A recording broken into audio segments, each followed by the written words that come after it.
रात्री 10 वाजले तरी रेखाताईच्या घरची सून आरोही अजूनही घरी आली नव्हती.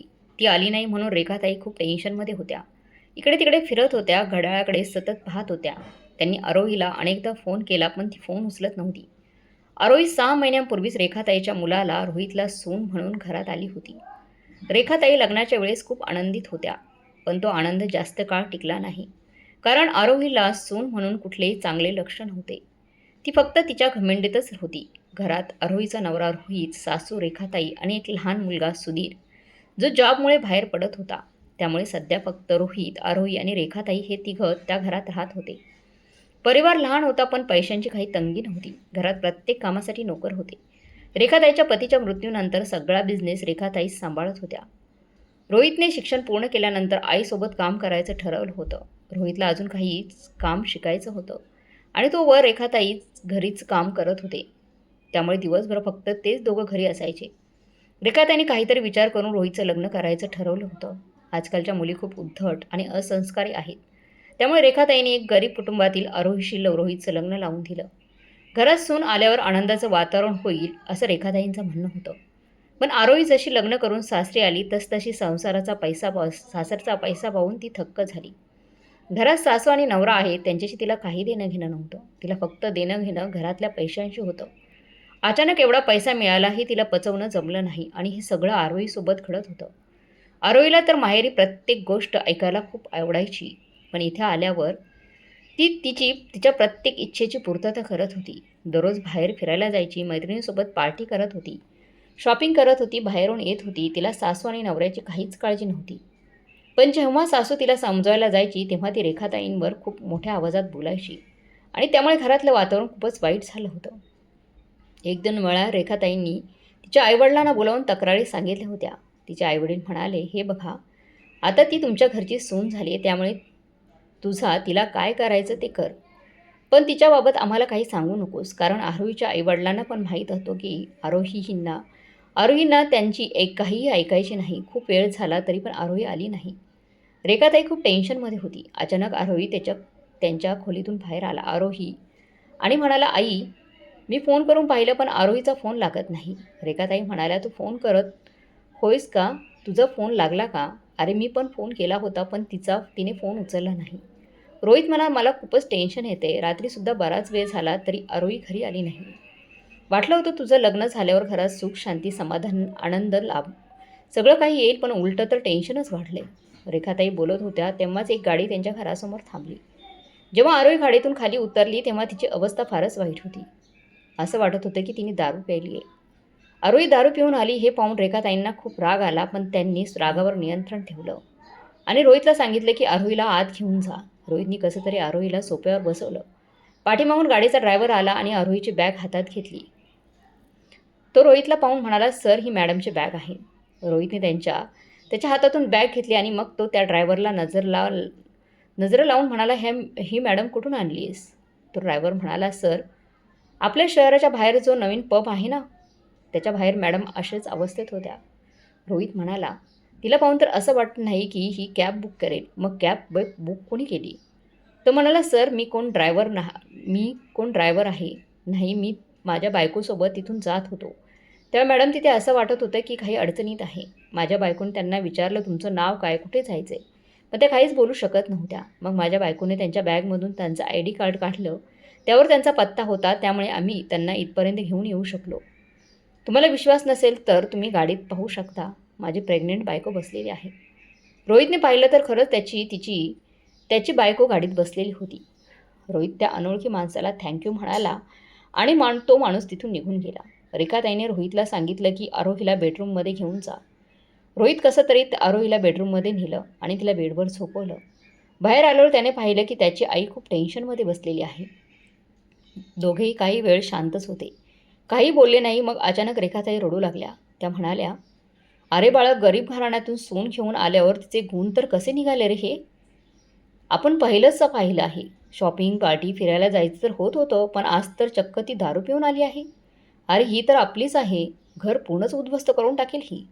आई-वडिलांना 2-3 वेळा समजावलं, पण तिला कोणीही समजायला तयार नाही. रोहित आईच्या शेजारी बसला. आईचा हात धरून म्हणाला, "आई, एक गोष्ट बोलू का? तुला आता खूप कठोर व्हावं लागेल." आई म्हणाली, "अरे बाळा, कसं कठोर व्हायचं? 2-3 वेळा मी तिला समजवण्याचा प्रयत्न केला, पण मला ती भीती वाटते की ही आपल्याला कदाचित हुंडा मागायला लागेल. म्हणूनच जेलमध्ये सुद्धा टाकायची तयारी करतीये. रोहित म्हणाला, "अरे, तुझ्या समोरच म्हणाली होती ना, माझा जास्त नाद झाला तर तुम्हाला जेलची हवा खावी लागेल. मला काहीच कळत नाही की या मुलीला कसं हाताळायचं."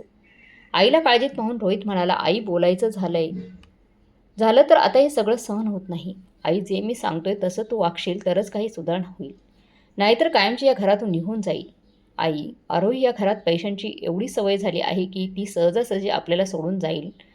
हे सहजासहजी सोडून जाणार नाही. हे बघ, आपल्याकडे एक प्लॅन आहे." असं म्हणून रोहितने त्याचा सारा प्लॅन आईला सांगितला.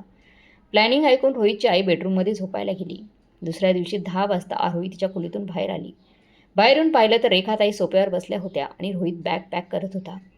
त्याला पाहून आरोही म्हणाली, "रोहित, तू कुठे चाललायस?" रोहितने आरोहीकडे बघून म्हणाला, "मी एकटा नाही चाललोय, आपण दोघेही चाललोय."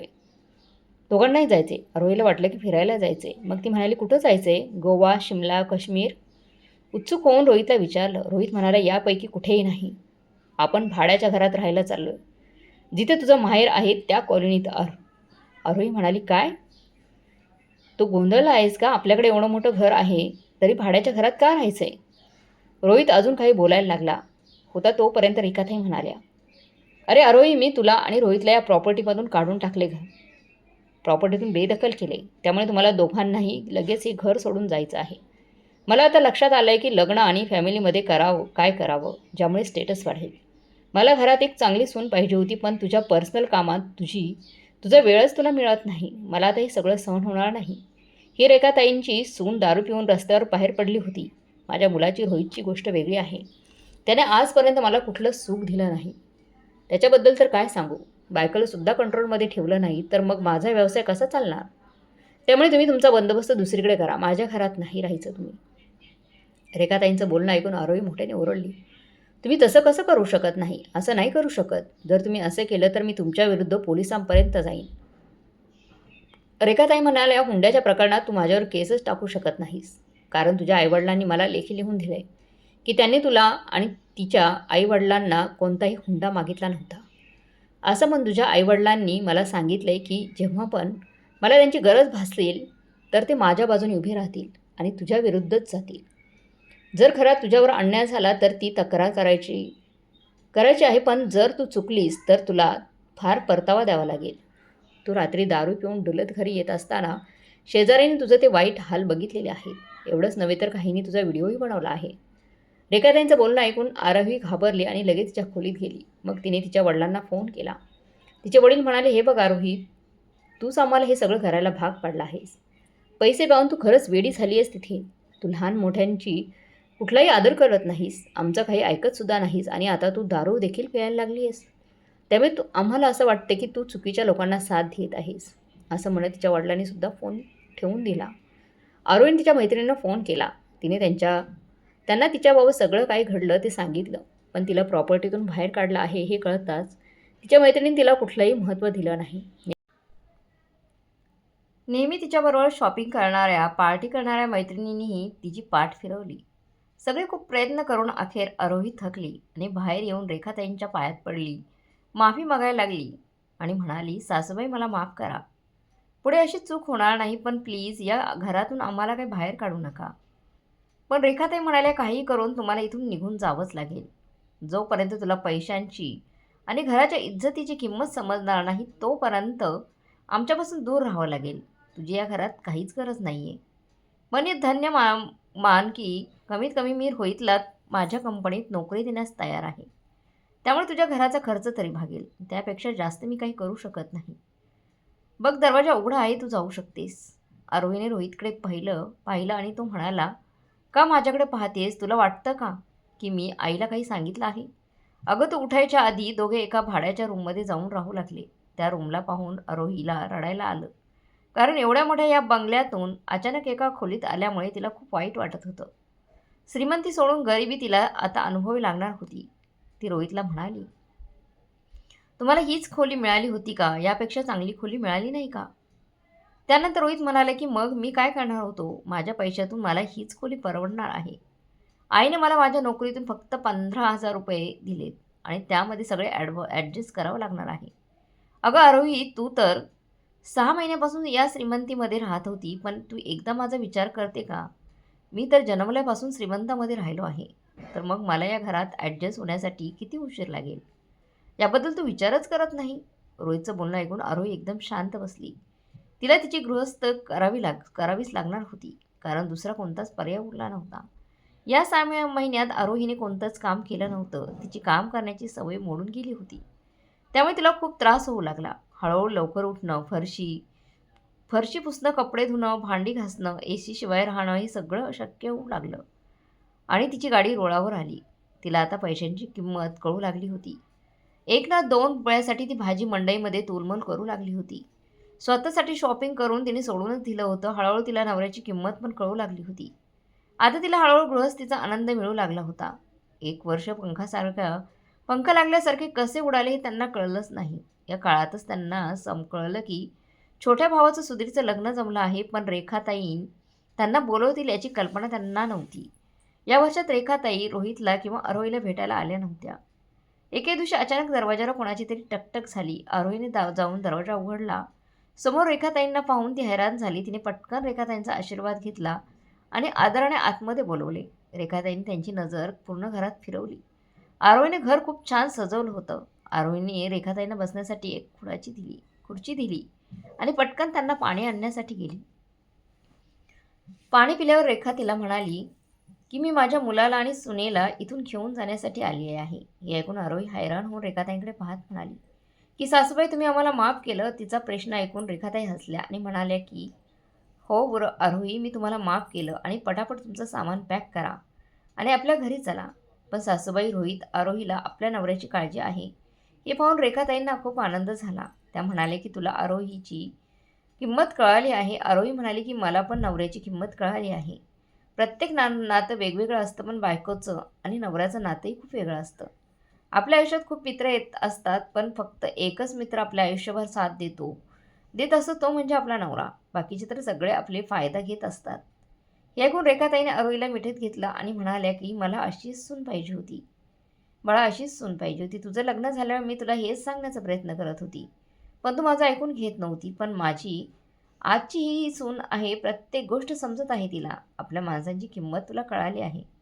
त्यामुळे मी तुला नेण्यासाठी आले आहे. रोहितची काळजी करू नकोस. रोहित ऑफिसमधून डायरेक्ट घरी येणार आहे, हे त्याला सांगितलं आहे. रेखाताईंच्या म्हणण्यानुसार आयरणीने तिची बॅग पॅक केली आणि ती तिच्या घरी आली. आज रेखाताईंनी आरोहीचा अजून एकदा गृहप्रवेश केला.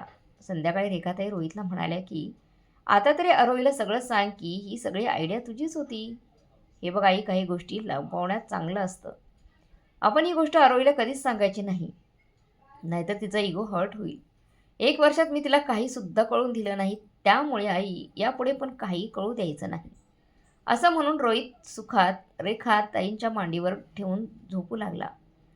तर मग मित्रमैत्रिणींना, आयुष्यात अशा बऱ्याच गोष्टी असतात, त्या गुपित राहिल्या तरच चांगलं असतं. जर उघड झाल्या तर आणखी गोत्यात येण्याची शक्यता असते. म्हणून काही गोष्टी गुप्तपणे ठेवलेल्या चांगल्या. अशा प्रकारे मित्रांनो, रोहितने स्वतःच्याच बायकोला धडा शिकवण्यासाठी 1 वर्षभर भाड्याच्या खोलीत नेऊन ठेवलं. श्रीमंती असून देखील. त्यामुळेच तिला सगळ्या गोष्टी कळाल्या आणि तिची चूक तिला लक्षात आली होती. तर मग मित्रमैत्रिणींनो, रोहितने केलेला प्लॅन तुम्हाला कसा वाटला कमेंट बॉक्समध्ये नक्की कळवा.